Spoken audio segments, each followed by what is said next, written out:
About the last time you stood in the arrivals hall of an international airport? Oh, yeah. Always a pretty intense environment. Right. You're likely staring at this massive digital monitor, just watching a flight status flip from landed to arrived, and you're surrounded by thousands of people. Just to see of strangers. Yeah. Exactly. You're standing in this vast, brightly lit physical space, but your mind is running an entirely different simulation.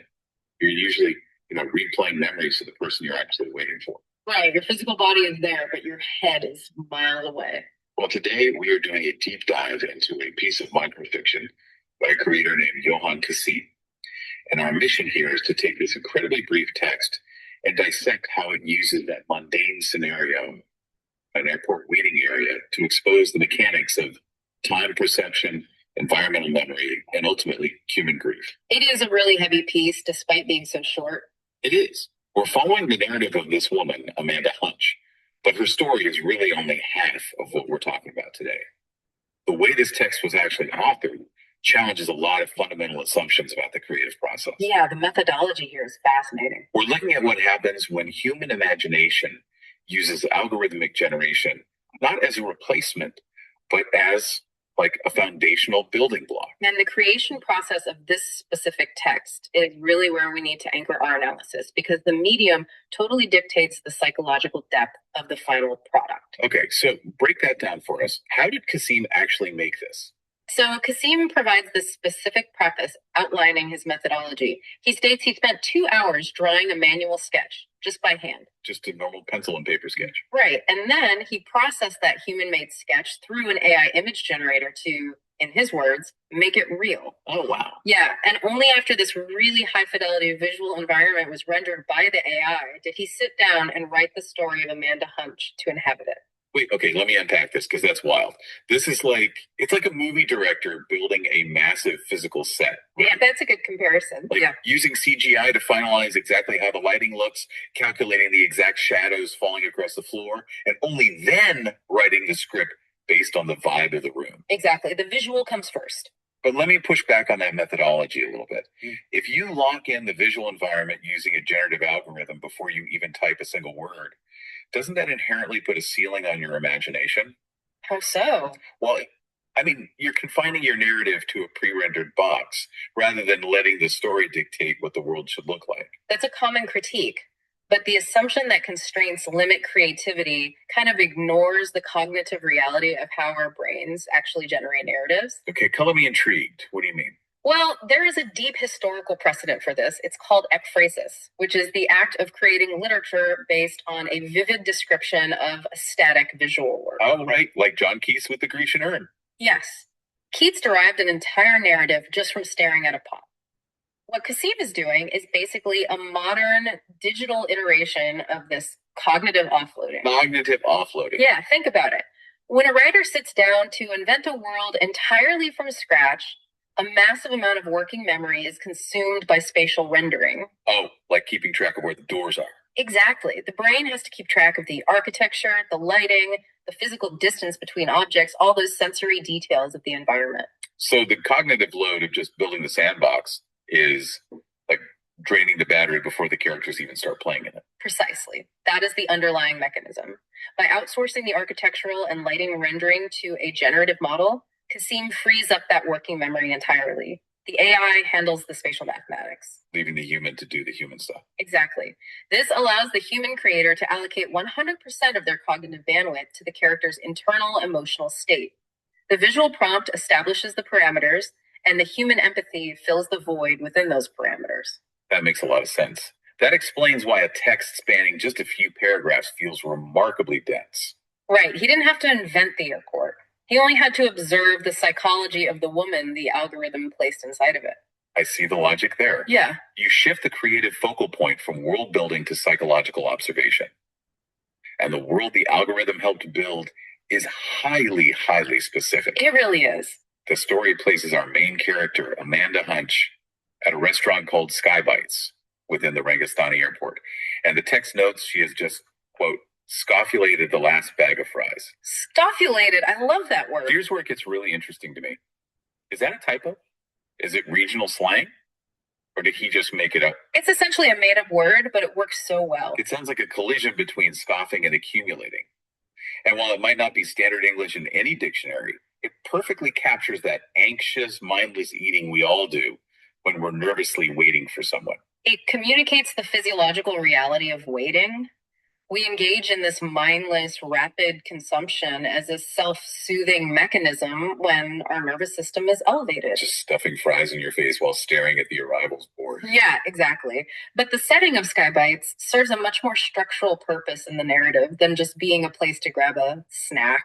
Right, because Kasim introduces a sharp geographic and temporal contrast here. Yes, he does. We learn that Amanda actually lives on a farm, which is a 5-hour drive away. Which is a long way from an international airport. Huge difference in environment. She is currently in the buzzing epicenter of an international transit hub, waiting for her son, who has been away at a big city college for 4 years. And the text specifically mentions that Sky Bites used to be a McDonald's 4 years ago when she last dropped him off. That detail feels highly intentional. Oh, it absolutely is. It isn't just background noise, right? It's a physical marker of change. It is the catalyst for the entire psychological unraveling that follows. You see, human memory, specifically episodic memory, relies heavily on environmental anchors. Okay, so we attach memories to physical places. Exactly. We encode our memories of past events alongside the physical state of the environment where they occurred. When you return to a location associated with a significant memory, your brain expects the environmental cues to match the stored template. So her brain is looking for the golden arches. Right. And the fact that the McDonald's has been subjected to corporate rebranding and physically altered into Sky Bites completely breaks that template. The architecture itself has mutated. Yes. And that forces Amanda's brain to reconcile the fact that time has passed. The physical space refuses to accommodate her memory of 4 years ago. Oh, wow. And that physical mutation triggers a very specific temporal disorientation for her. Because as she hears the announcement that her son's flight has landed, she begins talking out loud to herself. Which is a huge detail. Yeah. She says, quote, "I thought I would never get to see him back so soon." Which makes no sense, logically. Right. She immediately realizes the absurdity of that statement. It has been 48 months. That is a massive gulf of time. Yeah. Yet her internal monologue insists the 4 years felt like a brief moment. It's a fascinating contradiction. Let's look at the actual neuroscience of that. Why does a memory from half a decade ago feel immediate, while the 30 minutes spent waiting at the baggage claim feels agonizingly long? You know that feeling when a memory feels fresh, but you realize half a decade has passed. Oh, absolutely. The thing is, the human brain does not possess an objective internal clock. We do not process time in seconds and minutes like a watch. So how do we track it? Time perception is constructed by the hippocampus and the entorhinal cortex, which, interestingly enough, are the exact same regions responsible for spatial navigation. Wait, really? Space and time are processed in the same place? Yeah. We track time by logging changes in our environment, our routines, and our physical movement through space. If nothing changes, time compresses. This is why routine, cyclical environments, like a quiet farm where the days blend together through repetitive tasks, cause time to seemingly compress in our memory. Very few novel environmental changes are logged, so your retrospective judgment of that time makes it feel brief. Wow. But the airport is the exact opposite of a quiet farm. Exactly. The airport is what we call a liminal space. Right, liminal spaces, like an in-between place. Yeah, the term derives from the Latin limen, meaning threshold. It's a transitional void. Liminal spaces are stripped of personal contextual cues. You do not sleep there. You do not form routines there. You literally only wait. You only wait. Because the environment offers zero meaningful anchors for the hippocampus to latch onto, the brain's time tracking mechanism begins to misfire. So your internal clock just sort of breaks down. Pretty much. This forces the default mode network, which is the part of the brain active during daydreaming and internal monologue, to take over. Amanda is physically descending the stairs to the arrival hall, but she is experiencing a complete cognitive detachment from the present moment. And that detachment becomes severe enough that she breaches social norms. I mean, she's speaking her thoughts loudly enough to draw stares from the strangers around her. It highlights how severely isolated she feels. She is standing in one of the most densely populated buildings on Earth, but her internal reality is completely inaccessible to anyone else. The strangers just see a woman acting erratically. And Kasim deliberately extends this friction between her internal timeline and external reality. The text notes that her son takes his sweet time coming down to the arrival hall. Yeah, she stands at the bottom of the escalator for a full half hour. Right, so we have the compressed memory of 4 years on the farm colliding head-on with the agonizingly dilated 30 minutes of active waiting in this liminal space. Which builds perfectly to the climax of the piece, where the elastic finally snaps back, her son descends the stairs, the reunion happens. And she notices a few things immediately. Yeah, Amanda logs 3 distinct observations. Her son has grown up, he has lost weight, and he's accompanied by a mysterious young lady. It's this collision of the familiar and the alien. The visual evidence of the son's maturation forces another template update in her brain. His physical form has changed, but more importantly, his social ecosystem has expanded. He brought someone home. Exactly. He has introduced a new variable into the family dynamic. Which brings us to the final, incredibly cryptic sentence of the text. So what does this all mean? They embrace, Amanda sheds a few tears, and the narration concludes, and I'm quoting here, for even though our numbers matched the last time, the other man was gone forever. It is such a heavy line to end on. It really is a gut punch. Yeah, let's try to solve this puzzle of our numbers matched. The narrative hinges on a simple mathematical substitution, right? Yes. We have 3 people currently standing in the arrival hall. Amanda, her son, and the new young lady. The text explicitly states the numbers matched the last time they were here. So do the math on that. Right, so that implies a party of 3 dropped the son off 4 years ago. So the party size is the same, but the composition has fundamentally changed. You nailed it. The phrasing here exposes the defense mechanisms the human brain employs when processing profound trauma. The original party of 3 consisted of Amanda, her son, and, quote, the other man. And who is the other man? Given the absolute finality of the phrase gone forever, we must conclude this refers to a husband or a father who has either died or permanently abandoned the family in those 4 years. Kassim uses the concept of numerical equivalence to illustrate cognitive dissonance. Wow.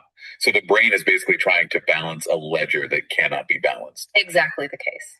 When faced with ambiguous or profound loss, the human mind often seeks logical, almost mathematical frameworks to contain the emotional chaos. So she sees 3 people and thinks, okay, 3 people, we're whole. Right. She looks at the group of 3 people currently standing in the airport and attempts to map them onto the memory of the 3 people who stood there 4 years prior.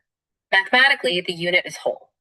The missing integer has been replaced by the new young lady. But psychological attachment does not operate on substitution. It doesn't. The new variable cannot occupy the emotional space left by the deceased or absent partner.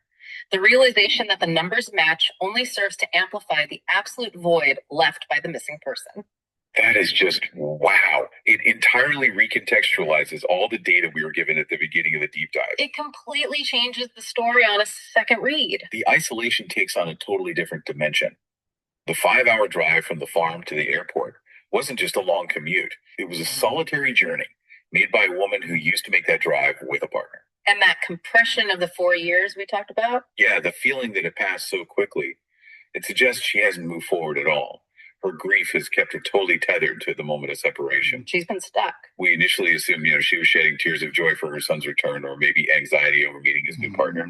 But the text reveals these are tears of profound grief triggered by the visual confirmation of an irrevocable absence. And the genius of the microfiction really lies in this structural delayed removal.